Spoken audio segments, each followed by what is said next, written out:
Assalamualaikum warahmatullahi wabarakatuh. Pemirsa Surau TV yang dimuliakan oleh Allah Subhanahu wa taala. Alhamdulillahirabbil alamin. Shalatu wassalamu ala asrofil anbiya'i wal mursalin wa ala alihi wa sahbihi rasulillah ajma'in. Segala puji bagi Allah yang telah menjadikan kita bersuku-suku, berbangsa-bangsa, agar kita saling mengenal satu sama lainnya. Salawat dan salam semoga selalu tercurahkan ke Nabi Muhammad SAW, kepada keluarga beliau, kepada sahabat beliau, dan kepada para pengikut beliau hingga saat ini yang mengikuti ajaran dan sunnah beliau dengan baik. Pemirsa yang dirahmati oleh Allah Subhanahu wa taala. Allah merupakan zat yang mengatur segala kejadian yang ada di muka bumi ini. Perputaran bumi, perputaran tata surya, hingga bahkan turunnya hujan merupakan kehendak Allah Subhanahu wa taala. Dengan hujan Allah menumbuhkan buah-buahan. Dengan hujan Allah menumbuhkan tanaman-tanaman. Dengan hujan Allah menyuburkan lahan-lahan yang kering. Dan dengan hujan pula Allah memberi minum makhluknya yang ada di muka bumi ini. Kadar hujan yang Allah turunkan di muka bumi ini sudah diatur oleh Allah Subhanahu wa taala dengan sangat sempurna. Sebagai hamba manusia, kita sudah bisa berpikir, bagaimana jika seandainya kadar air hujan yang Allah turunkan di muka bumi ini melebihi kebutuhan makhluk hidup yang ada di muka bumi. Sudah bisa kita pastikan bahwa jumlah air di muka bumi ini akan menutupi permukaan bumi. Allah SWT mengatur sedemikian rupa sehingga kebutuhan manusia dengan curah hujan yang Allah turunkan sangat sempurna dan sangat seimbang. Pemirsa yang dirahmati Allah Subhanahu wa taala, mari dengan 30 menit ke depan ini kita saksikan bagaimana keberkahan yang Allah turunkan dari hujan ini. Bagaimana Allah memberikan keberkahan yang luar biasa dengan diturunkan hujan ini. Air menjadi salah satu sumber kehidupan yang sangat penting bagi makhluk hidup di muka bumi Allah. Air menjadi salah satu potensi alam yang sangat besar untuk kehidupan dan alam semesta. Air juga menjadi komponen paling besar dalam tubuh manusia. Dan salah satu yang merupakan sumber air adalah dengan turunnya hujan. Firman Allah dalam Al-Quran surah Al-Baqarah ayat 22 yang artinya, dan dia menurunkan air hujan dari langit. Lalu dia menumbuhkan dengan hujan itu segala buah-buahan sebagai rezeki untuk kalian. Hujan adalah nikmat dan anugerah dari Allah yang dengannya dia memberikan keutamaan kepada siapa yang dia kehendaki di antara hamba-hambanya. Nikmat hujan yang diturunkan oleh Allah tentu memberikan manfaat bagi kehidupan makhluknya.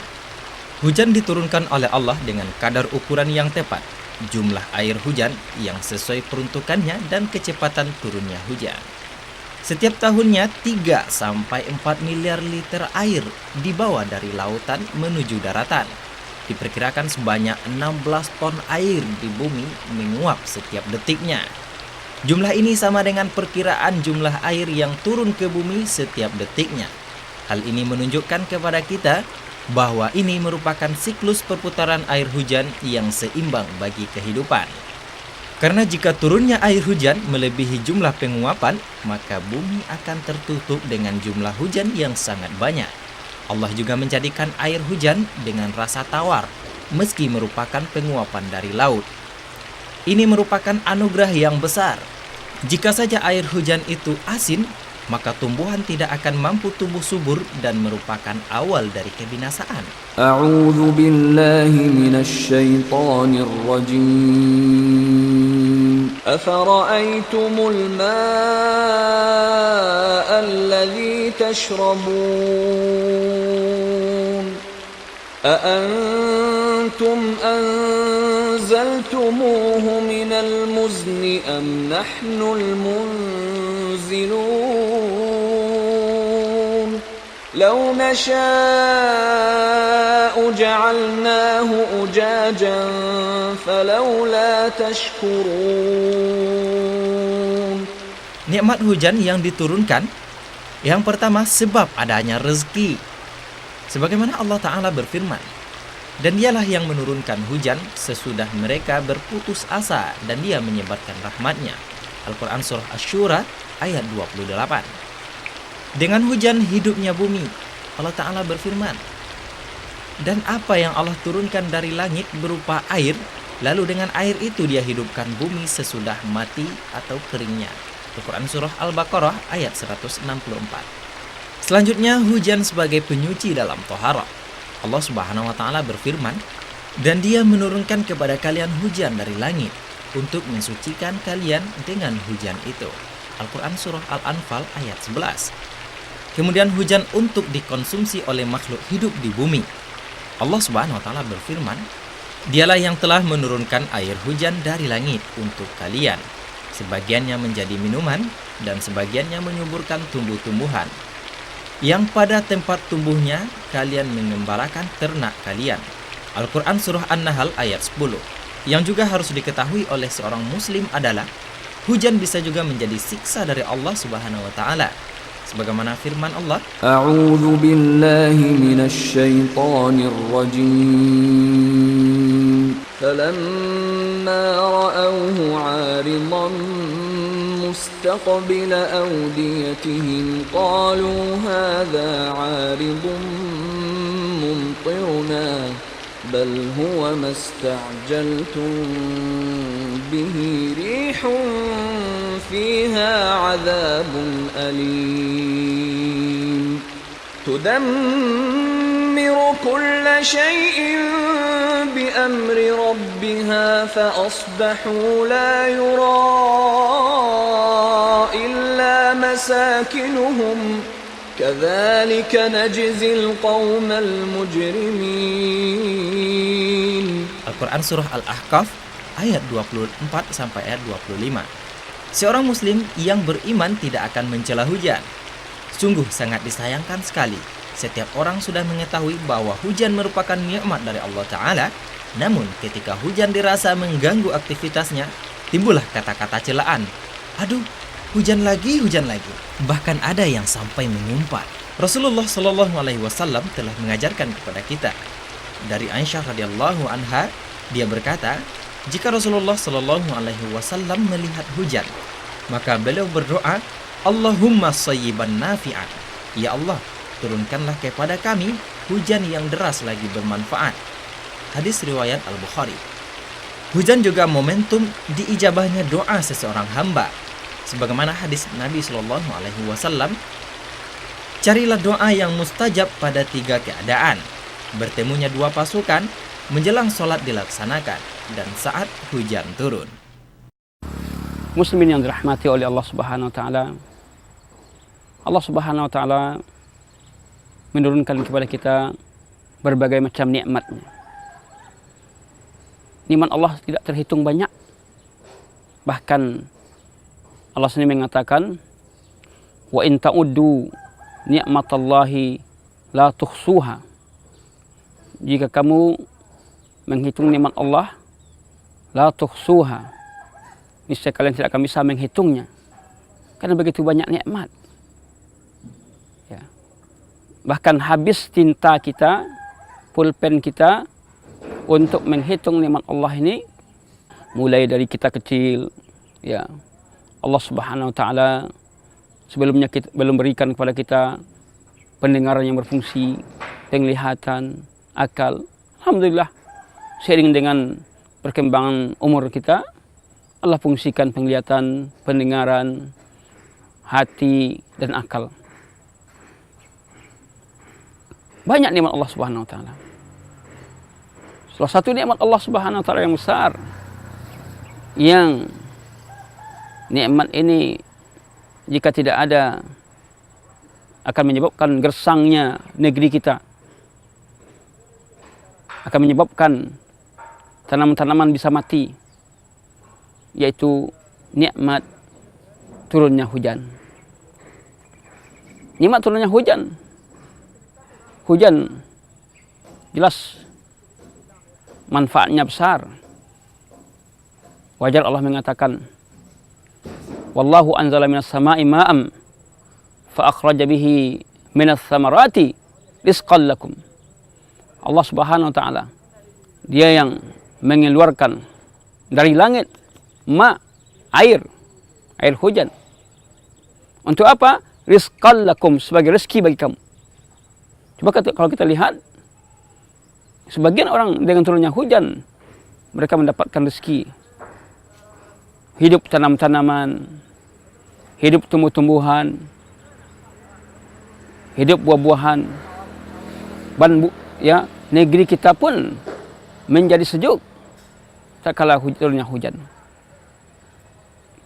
Jadi hujan dalam Islam manfaatnya besar.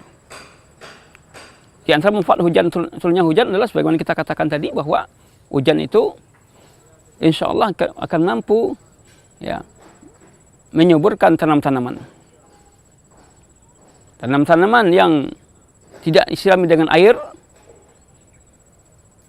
tumbuh-tumbuhan, tanah yang tidak disirami oleh air, maka tanaman itu akan ya lama-lama akan layu, bahkan tidak berbuah, tidak berbunga. Turun hujan itu memberikan rezeki kepada kita. Manusia akan resah dan gelisah ketika hujan tidak turun-turun. Bahkan mereka akan mempertanyakan kenapa tidak turun hujan. Oleh karena itu dalam syariat kita, ketika hujan tidak turun-turun, maka ada namanya salat istisqa, salat minta hujan, agar Allah turunkan hujan. Karena ketika hujan tidak turun, jelas tadi kita katakan bahwasanya ya manusia akan kalang kabut. Pemirsa yang dirahmati Allah SWT, ironinya pada sebagian masyarakat kita masih beranggapan hujan yang diturunkan oleh Allah SWT bukan merupakan sebuah nikmat. Bahkan masyarakat beranggapan bahwa dengan diturunkannya hujan merupakan sebuah kerugian yang ditimbulkan oleh Allah SWT. Benarkah hal demikian? Masyarakat beranggapan dengan adanya hujan, pesta pernikahan akan sedikit tamu undangan yang datang. Dengan adanya hujan, sebuah kegiatan yang telah direncanakan bisa tidak dijalankan. Bahkan dengan adanya hujan, sebuah konser musik yang telah direncanakan bisa diundur waktu dengan alasan bahwa hujan yang turun oleh Allah Subhanahu wa taala. Dengan anggapan semua ini, masyarakat membenarkan dengan adanya pawang hujan. Dengan pawang hujan agar konser musik, hajatan, pesta pernikahan bisa dilaksanakan dengan lancar tanpa ada gangguan dari turunnya hujan. Masyarakat beranggapan bahwa pawang hujan dengan ritual-ritual yang dilakukannya merupakan sebagai wasilah, merupakan sebagai perantara agar hujan tidak diturunkan Allah Subhanahu wa taala, agar hujan bisa dipindahkan dengan izin Allah Subhanahu wa taala. Bahkan ritualnya, sebagian pawang hujan menuliskan ayat-ayat Al-Quran kemudian ditancapkan ke dalam pohon atau ditanamkan ke dalam tanah. Benarkah ini wasilah atau perantara yang dibenarkan dalam Islam? Setahu Bapak, pawang hujan ke ada orang tua di kampung. Jadi japi orang pawang hujan ke bawa kapal tu ke orang tujuan balik misalnya. Di sini tu lah apanya.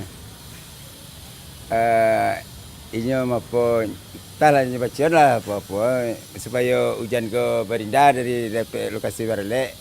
Pernah di keluarga awak dia itu kalau balik tu panggil orang pawang hujan ke.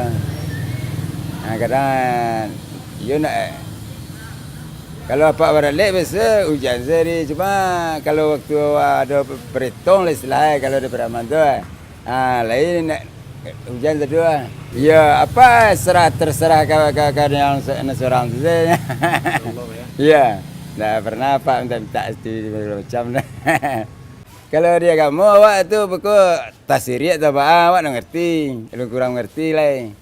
Dan pawang hujan bisa menahan hujan, hujan turun kan nggak turun. Yang namanya pawang hujan tu kan ketika baralek atau ketika orang baralek kadang mah alek bayi. Itu kan disebut dengan tradisi kecil orang kampung penangkau hujan supaya hujan tak turun. Iya. Kalau mana hujan enggak, cuman malihkan hujan ya. Cuman ada juga yang dapat lah pakai pawang hujan tetap aja. Yang dipakai pawang kan hujan ya. Tak ada mana bisa nahan dah. Itu Allah yang membuat Pawang hujan ini menurut dikembalikan kepada cerita-cerita yang pernah terjadi pada kita di masyarakat Islam pada zaman Rasul dulu, pada zaman Nabi itu memang udah pernah terjadi ketika pada itu keadaan masyarakat waktu itu memang ini dalam keadaan lama tidak hujan seperti itu. Maka Rasul memerintahkan kepada masyarakat untuk sholat bersama-sama untuk memohon hujan, sholat memohon hujan. Kalau pawang hujan zaman Rasulullah itu Rasulullah meminta masyarakat waktu itu sholat bersama-sama seperti di hamparan padang pasir. Untuk meminta pawang hujan menggunakan sesajian itu saya sudah pernah dengar. Maksudnya begini, memanggil dengan sesajian itu memohon pertolongan kepada makhluk selain daripada Allah lah kan gitu. Nah, itu syirik. Kita kembalikan semua kebutuhan untuk persiapan pawang hujan itu kepada syariat kita. Tidak masalah. Tapi kalau ini dibuat oleh pemerintah, dibuat untuk meminta pawang hujan ini kepada hal-hal yang selain daripada Allah, mohon kepada hal yang selain Allah, itu tetap berdosa lah. Syirik. Jelas syirik, itu pasti syirik. Jadi kami kan takut dia hujan gojo lah kami tu. Jadi kalau hari hujan tu nak doa lewat, nak selesai lewat kau kan. Kami tu malam minggu ke. Jadi baca bola minta ke pawang hujan tu. Yo pakai kaca tapi tak ada tiatuknya, tak ada batang jambu sekolah dulu ah. Kita nyambut tak ada. Jadi sudah balik ngambil kaca tu balik. Kalau orang yang membuat tu, hanya nak minum sehari tu doh. Yo pasonya. Awak nak mau tahu sih awak tinggal menarimu aja puaduhnya. Ya kalau awak kan meminta kanan satu yo lo. Minta tolong kayaknya nyo minta tolong nyo perantara ini minta yo kanan satu kan. Nyo pasang kaca tu. Mereka di kaca tu ada tulisan mereka model apa matu angin. 35 36 tu. Matu angin ta. Model tu sadar kaca tu mereka dia mereka nak boleh dapui dia inya nak buka mereka inya mapui. Awak berubek ke doktor tu kan. Tapi tiap minum ubek tu awak ada nak awak baca tadi tiap minum ubek tu kan. Sama lah minta ke satu bawa awak ke sembuh. Sama lah tu. Bukan awak syirik tapi minta kanan satu perantara dia.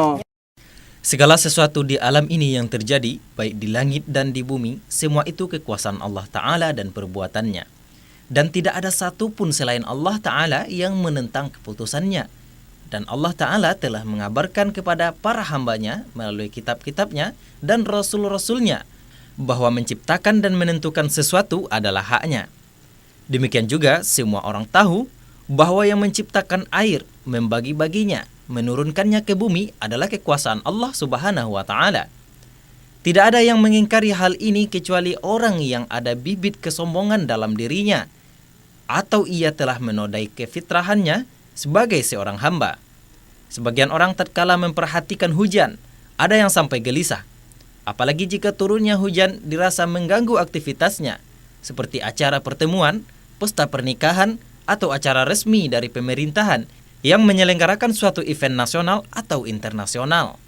Sehingga yang terjadi adalah mengeluh dan mengeluh. Bahkan tak sedikit di antara kita yang menggunakan pawang hujan agar acara atau pesta pernikahan bisa berjalan lancar tanpa adanya hujan. Akhir-akhir ini masyarakat sempat dihebohkan dengan masuknya anggaran pawang hujan dalam APBD salah satu kota di Indonesia. Ironinya, jasa pawang hujan ini mulai banyak diiklankan di media-media informasi, layaknya barang obralan, tanpa rasa segan dan malu mempromosikan keahliannya dapat memindahkan hujan atau mengusir hujan dari satu tempat ke tempat lain sesuai keinginan kliennya. Tentu hal ini merusak akidah kita sebagai seorang yang beriman kepada Allah. Dalam hadis Rasulullah SAW menjelaskan, ada 5 kunci gaib yang tidak diketahui seorang pun kecuali Allah. Tidak ada seorang pun yang mengetahui apa yang akan terjadi esok hari.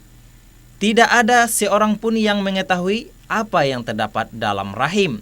Tidak ada satu jiwa pun yang tahu bahwa yang akan diperbuatnya besok. Tidak ada satu jiwa pun yang tahu di bumi mana dia akan mati. Dan tidak ada seorang pun yang mengetahui kapan turunnya hujan. Hadis riwayat Al-Bukhari.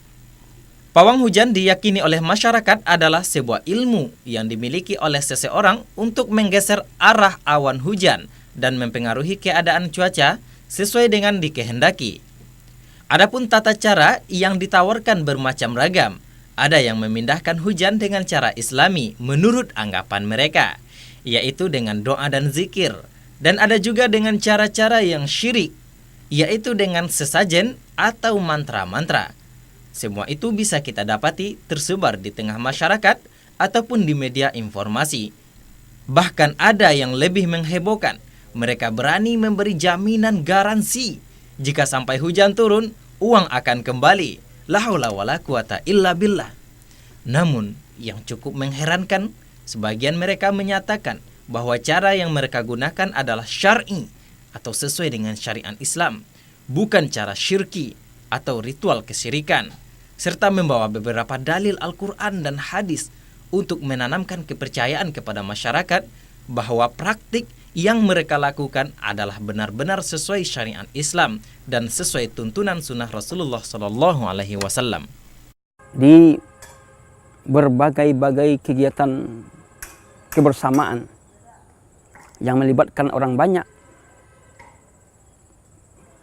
menghadirkan pawang hujan kadang-kadang sudah merupakan suatu hal yang lumrah. Kenapa demikian? Sekiranya anggapan mereka adalah sekiranya nanti tidak ada pawang hujan kok, kita akan rugi. Sama kok barale awak tidak ada orang yang tiba. Ya. Kalau acara kita, acara berkumpul bersama, acara upacara nasional, tidak jadi upacara. Di berbagai pertemuan-pertemuan yang sifatnya itu menghadirkan orang banyak, maka kita temukan bahwasanya banyak pawang hujan yang diundang sengaja. Bahkan kini kita melihat jasa-jasa pawang hujan. Nah, diiklankan di televisi, di surat kabar, di internet. Ya. Mereka beranggapan bahwasanya pawang hujan ini memberikan manfaat. Kaum muslimin, ya, ketika nyebar rale, ketika mengadakan acara-acara kebersamaan, mereka menghadirkan pawang hujan. Nah, tadi kita katakan bahwa yang pertama adalah masalah hujan itu masalah kekuasaan Allah yang tidak boleh dicampuri oleh manusia. Dikenal dalam tauhid namanya rububiyah Allah. Berarti ketika itu seseorang telah mencampur rububiyah Allah. Sedangkan hak rububiyah itu adalah milik Allah Subhanahu wa taala. Beranggapan kita bahwasanya ada sebagian manusia beranggapan bahwasanya kami datang ke pawang hujan itu Buya hanya untuk wasilah saja. Untuk perantara. Kami datang ke situ, kami yakin Allah menurunkan hujan. Kalau memang seperti itu, kenapa Bapak tidak langsung aja mohon kepada Allah? Minta kepada Allah. Karena Allah katakan, wa idza sa'alaka ibadi anni fa inni qarib. Jika ya hamba-hambaku memohon kepadaku, fa inni qarib, aku dekat. Aku akan kabulkan permohonan ya hamba-hambaku yang mohon kepadaku. Jadi ayat ini sudah jaleh bahwasanya ya kalau kita ingin minta kepada Allah, mohon kepada Allah, memohon sesuatu, kita bermohon kepada Allah, tidak kepada pawang hujan. Yang kedua, pawang hujan itu apa yang dibacanya? Mantra-mantra yang tidak jaleh. Ya. Kemudian syarat-syaratnya minta persyaratan-persyaratan yang tidak jaleh.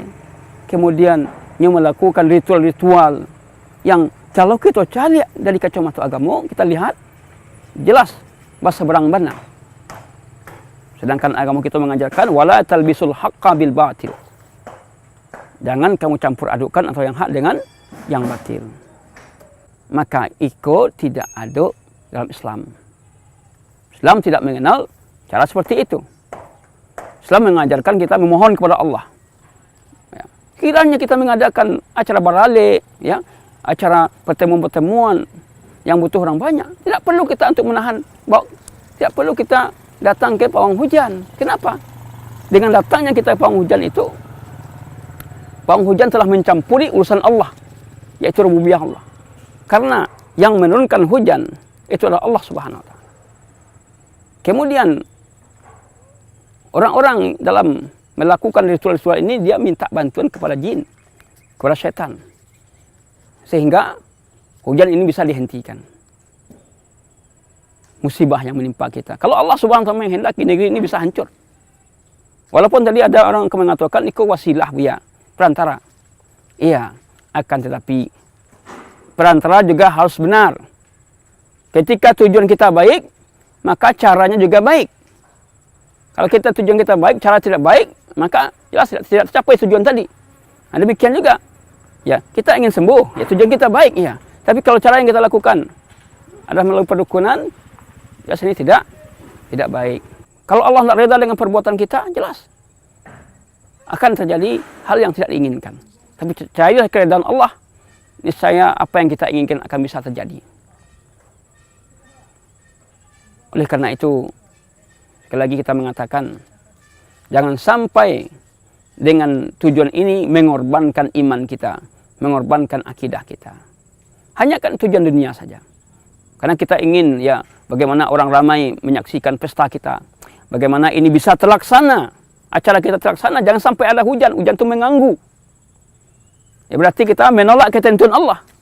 Orang yang tidak rela dengan datangnya hujan, dia menolak qadar Allah, ketentuan Allah Subhanahu wa taala.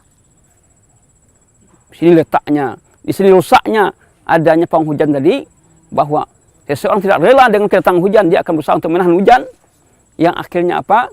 Berujung kepada ketidakredaan dengan ketentuan Allah atau qada. Bukankah kita dalam akidah kita meyakini, kita beriman pada qada dan qadar? Ya, kenapa kita ketika datang ujian ini kita tidak sabar menghadap, kita berusaha untuk merubah ketentuan Allah? Di sini letak permasalahan tadi. Oleh karena itu, kepada kaum muslimin yang melakukan ritual-ritual seperti ini, ya, yakinilah apa yang menimpa diri kita itulah yang terbaik. Itu baik. Boleh jadi sesuatu yang kita anggap baik itu tidak baik bagi kita. Ya. Kita anggap baik itu tidak baik menurut Allah. Boleh jadi sesuatu yang kita anggap jelek itu adalah baik di mata Allah Subhanahu wa taala. Ini yang perlu kita yakinkan. Kita tanamkan dalam akidah kita bahwasanya turunnya hujan merupakan rahmat dari Allah. Turunnya hujan merupakan semacam nikmat yang agung, yang besar. Jangan kita bawakan pawang hujan. Kenapa? Kalau kita bawa pawang hujan berarti kita tidak rela dengan ketentuan Allah. Ya, masalah hujan itu kan tadi kata kunci kita? Masalah hujan itu urusan Allah, bukan urusan manusia. Innallaha indahu ilmul ghaib wa yunazzilul gaitsa. Sungguhnya di sisi Allah ilmu tentang yang gaib dan tentang turunnya hujan. Nah, ini kata kunci yang perlu kita perhatikan. Bahwa turunnya hujan itu ilmunya di sisi Allah Subhanahu wa taala. Ketika Allah turunkan, ketika tidak Allah turunkan, maka jangan kita persoalkan. Ya. Kalau kita persoalkan, berarti kita menolak takdir yang telah ditentukan oleh Allah. Kalau kita menolak takdir, ini akan berimbas kepada ya tauhid kita. Nah, satu sisi orang yang mengharapkan pawang hujan tadi, dia akan berharap ke pawang hujan, bagaimana pawang hujan ini nanti menahan turunnya hujan. Berarti ada satu pengharapan lagi kepada selain Allah. Jadi ujung-ujungnya bisa jatuh kepada kesyirikan. Oleh karena itu, selamatkan akidah kita, selamatkan keyakinan kita di kesyirikan, sehingga Allah jadikan kita orang-orang yang muwahhidin, orang-orang yang mentauhidkan Allah Subhanahu wa taala, sehingga nanti kita kelak akan bertemu dengan Allah. Man kana yarju liqa rabbih falyamal amalan salihan wala yusyrik bi ibadati rabbih ahada. Siapa yang mengharapkan berjumpa dengan Allah, jangan ia persekutukan Allah dalam bentuk apapun. Ketergantungan seseorang kepada pawang hujan, meskipun dia katanya ada wasilah, ini pintu kepada kesyirikan. Oleh karena itu mari kita jauhi agar kehidupan kita selamat sampai nanti kita bertemu di hadapan Allah di akhirat kelak ketika kita menjauhi perbuatan syirik. Wallahu a'lam bishawab. Pemirsa yang dimuliakan oleh Allah Subhanahu wa taala, pawang hujan tidak dibenarkan dalam Islam. Ketetapan perputaran bumi, perputaran tata surya, matahari, bulan dan seluruhnya merupakan kekuasaan Allah Subhanahu wa taala. Tidak ada yang berhak ikut campur dalam pengurusan hal tersebut. Hingga penurunan hujan merupakan kehendak Allah Subhanahu wa taala. Tidak ada manusia yang boleh ikut campur dalam penciptaannya. Tidak ada manusia yang boleh ikut campur dalam pengaturan hal tersebut, karena ini merupakan hak dan kewenangan Allah Subhanahu wa taala. Mari acara yang singkat ini kita jadikan sebagai pelajaran bagi kita bahwa sesuatu kebaikan harus diperoleh dengan cara yang baik. Hujan yang Allah turunkan merupakan nikmat, merupakan keberkahan selagi hamba-hambanya beriman kepada Allah Subhanahu wa taala. Penggunaan perantara, penggunaan wasilah tidak dibenarkan dalam Islam jika itu berbau kesyirikan. Mari kita tinggalkan, karena Islam sudah diatur sedemikian rupa oleh Allah Subhanahu wa taala. Islam adalah agama yang sempurna. Kehidupan berbangsa hingga pribadi sudah diatur dalam Islam. Dan pawang hujan merupakan bentuk sebuah kesyirikan dalam Islam. Kita tinggalkan bentuk-bentuk kesyirikan. Kita kembali beribadah kepada Allah. Kita kembali beribadah mentauhidkan Allah Subhanahu wa taala, hingga Allah menurunkan keberkahan dari langit dan bumi kepada hamba-hambanya yang beriman. Pemirsa yang dirahmati Allah Subhanahu wa taala, demikian kata orang kali ini, semoga memberikan manfaat bagi kita semua. Wabillahi taufiq wal hidayah. Assalamualaikum warahmatullahi wabarakatuh. Surau TV, inspirasi keluarga Islami.